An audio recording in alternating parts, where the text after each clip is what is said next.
My name is Christopher. I have HSV2 down here. I want to talk today about, should we disclose that we get cold sores?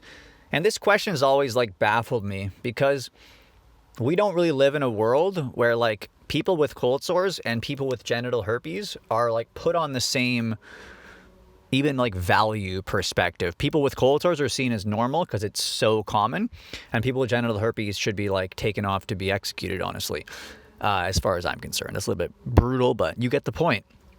And the reason why I have an issue with this is because cold sores are also part of the problem. I don't think anyone voluntarily wants to contract HSV1 orally or HSV2 orally, regardless of what it is, because they can be in both locations.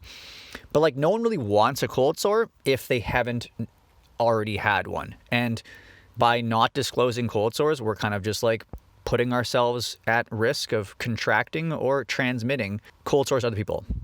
And while it's not a big deal, bro, sometimes you can have painful cold sores that you'd probably rather not have if you had the chance. And the next big thing is people are ending up with genital HSV1 from people who have cold sores regardless of symptoms and aren't disclosing. And yeah, it's probably going to happen just because HSV1 orally is so common. But I would like to think that the people with genital HSV1 would like to have been warned, or at least you get cold sores. Okay, if I ever contract it down there, it won't necessarily be surprise Pikachu.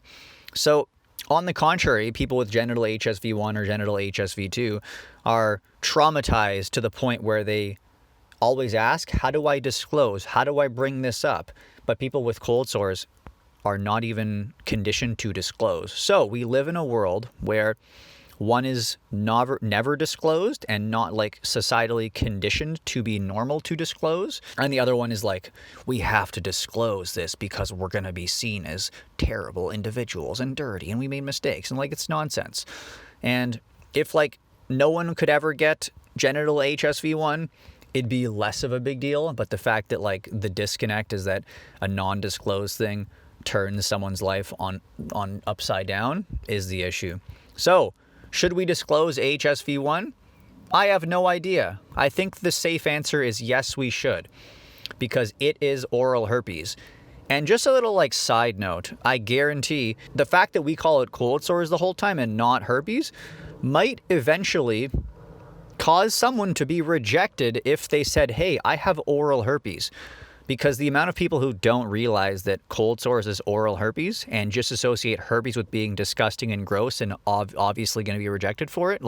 No, reject herpes. But you probably have herpes. It's nonsense. So I guarantee that someone out there, if I had cold sores and I said, hey, I have oral herpes before I kiss you, I'd probably be rejected on some off chance. But if I said I just get cold sores, they'd probably be okay with it. That's a weird concept to me, but it's probably pretty accurate. Love you, miss you, hope you're doing well. Let's disclose cold sores. Let's cut down on the unwanted transmission of herpes. And extra help in the description box. See you guys in the next video.